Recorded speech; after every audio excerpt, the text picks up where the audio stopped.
A multi-billion-dollar crypto bank is collapsing, and I'm here to explain why. Celsius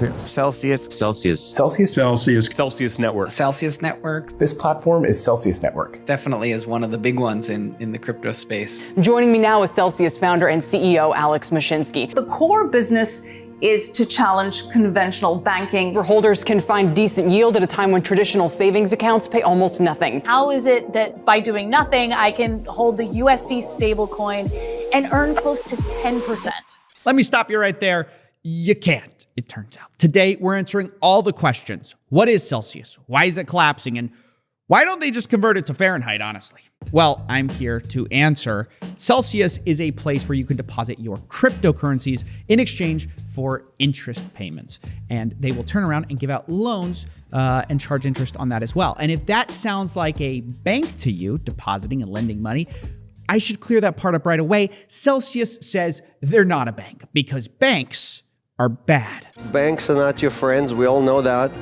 And we decided to create a replacement for the banking system, right? Something that acts in your best interest, a place where you can actually have your money work for you, not just you work for your money. And basically 3 years since we launched the product, we've paid $1 billion back to the community. Wow. That guy you just heard speaking is Alex Mashinsky. And nobody hates banks more than this guy. I mean, look at his shirt. How could his company, which lends money and takes deposits, be a bank when he has a shirt that says banks are not your friends? Weird foreshadowing, actually. In fact, before we jump into this full thing, I need to tell you how much Alex hates banks. He hates them so much, he says that banking and securities laws shouldn't apply to his company. Quote, banking and securities laws shouldn't apply to Celsius because cryptocurrencies are commodities. This is from a great article by Bloomberg. And he says, quote, like a neighbor who borrows a cup of sugar, then later gives back a cup and a tablespoon more. That's right. The normal rules shouldn't apply to him. Why would you regulate this humble little sugar lender? Well, I can think of one reason. Maybe it has something to do with the 25 billion cups of sugar that Celsius has under management.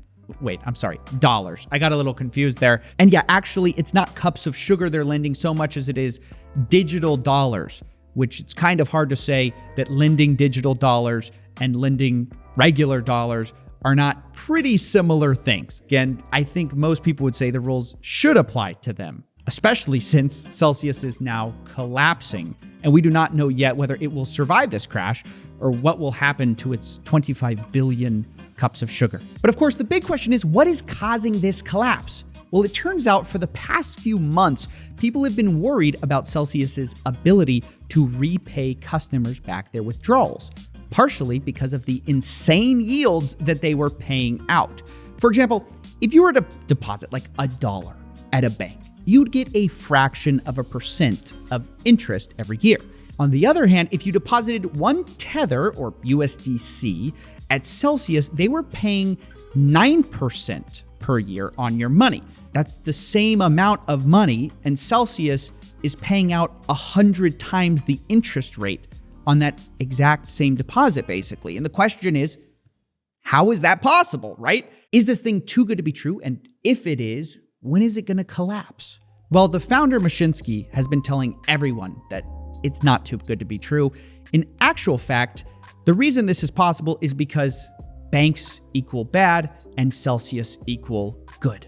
He's quoted as saying, it's the traditional finance system that's ripping people off by taking their deposits, using them to make money, and then claiming it can only pay tiny interest rates. Somebody is lying, Mashinsky said. Either the bank is lying or Celsius is lying. Oof, that aged poorly, didn't it? Because despite him claiming that everything was fine, things under the surface weren't actually so great. See, at least in theory, the idea of Celsius isn't like totally insane, right? Banks do give tiny interest rates compared to what they make, and Celsius was charging fairly high interest rates to borrow their crypto. Like to borrow a stablecoin, they would charge 12%, which is more than they were paying to deposit it. But the real problem is that no bank or new age finance company can ever loan out 100% of what they have as deposits. The reason is that if you lent out every dollar you took in, you'd have nothing left to pay withdrawals back with. And so you're left in this sort of conundrum. On the one hand, you want to loan out as much as possible to get the interest to pay your depositors. But on the other hand, you need to keep enough on hand to pay for withdrawals. And that's all money that you're not making interest on, which makes this whole thing kind of a weird balancing act. Lend too much, you can't meet withdrawals. Lend too little, you're losing money every month. Now, perhaps to solve this money problem, Celsius created their own crypto token called CEL, which people could invest in. This token, in theory, was supposed to lube the whole system up and make it work smoothly like a finely tuned engine. It could provide liquidity where they needed it.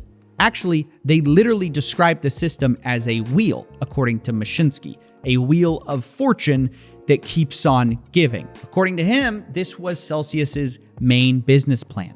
Flywheel token economics, he called it. Issue loans, collect interest, give it to the people, lend coins, collect interest on coins, buy Celsius, distribute to members. You get the idea.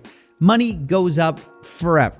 Well, right up until it doesn't. Because in case you haven't noticed, it's winter in June. I mean, checkmate, climate scientists, we are in a crypto winter, okay?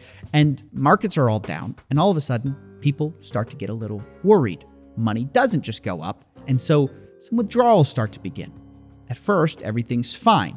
The Financial Times reported $1 billion flowed out from March to May. No big deal, right? But as things continued, things got a little shaky for Celsius because all of a sudden, everyone sees Luna collapse in May, which was because of unsustainable yields. And you're looking at Celsius like, that kind of looks like the same thing. But then, worst of all, the CEL token, which they created, started to plummet. Now, this is where things get bad because the CEL token is like the grease in this flywheel. Remember, it was how they were going to get out of their jam. They could just always sell their little token and get the money to pay back anything. Maybe they had some deposits locked up, right? But if their CEL token becomes nearly worthless, all of a sudden, small jams become much more dangerous. So things are getting worse, and compounding this problem, a lot of deposits of theirs are locked up. For example, their Ethereum deposits were locked in ETH2. Now, this part of the story gets a little complicated, so we're kind of grazing past some stuff that I may get to in a full post-mortem I'm doing later. But all you need to know for now is that they didn't have enough liquidity, and they started to take loans to pay back for withdrawals. This was documented by the crypto researcher Dirty Bubble Media. He would track the crypto that flowed into their wallets and started to notice that big exchanges like FTX started sending $50 million in USDC to Celsius all of a sudden. And he would post this for everyone to see, and it sort of became a vicious cycle. The more the pressure mounted on Celsius, the more Celsius would take out loans or try to find ways to pay for withdrawals, but then people would see that and post it on Twitter, which would cause people to panic, thinking that Celsius was unbacked. And as a result, even more withdrawals would come, which would again make them need to go out for loans. I think you get the idea. It's sort of the opposite of Mashinsky's flywheel. And eventually, all of this became too much for them. Officially, on June 12th, 2022, Celsius paused all withdrawals, swaps, and transfers. The idea here being, if they can recoup some of the crypto they have locked up elsewhere, they can actually pay for withdrawals. And I get that this may have been necessary, but this is sort of like the pilot in the aircraft saying, don't panic, but I'm putting a pause on the engines for a second. I mean, everyone's going to immediately panic, and the CEL token plummeted another 50% in 1 hour from there. This obviously compounds the solvency issue further because any CEL tokens that they have are even more worthless. Not to mention, it's unclear whether Celsius has all the money to pay back investors. So maybe they're just putting a pause on the inevitable. Meanwhile, people start to crawl around the terms of conditions at this time they signed up to, and they found something quite worrying. They found the bankruptcy clause that was in this centralized, bank that's not a bank. And listen to what it says. In the event that Celsius becomes bankrupt, enters liquidation, or is otherwise unable to pay its obligations, any eligible digital assets used in the earn services or as collateral under the borrow service may not be recoverable. So it turns out that when a bank that's not a bank takes your money, the rules don't apply to them the same way. I mean, don't you get it? When you were giving them your hard-earned crypto, it was more like you were lending them some sugar cubes. And I don't mean to make light of this or anything, but their position is so clearly silly. Although I want to be clear that Celsius, I hope they make it through this. Not because they deserve to, but because the investors who have their life savings stuck in there deserve to keep their money. I mean, if one thing became very clear to me while researching this story, it's how many people dumped their life savings into this. Once again, coming from the Bloomberg article, quote, as part of a contest in which customers shared their Celsius story, many said they entrusted Celsius with their life savings. One said he took out home equity and cashed in his work pension and his savings for his kids' education to put the money into the company accounts. I mean, this is rough, guys. It reminds me a lot of the Luna situation where people were just dumping ridiculous amounts of their money into it. Even a pension fund in Canada actually participated in a funding round for Celsius, so they're exposed to this whole thing too. It just looks really bad. And so for all of those people's sake, I hope that Celsius isn't what it looks like, which is bankrupt, which is a weird thing to say about something that isn't a bank. Anyways, that is the story of Celsius. I'll be giving a full postmortem coming soon, but I wanted to give some clarity around this subject for those of you who are listening to the news right now, hearing what's going on. Thanks for watching. Subscribe if you enjoyed it, and I will see you in the next one.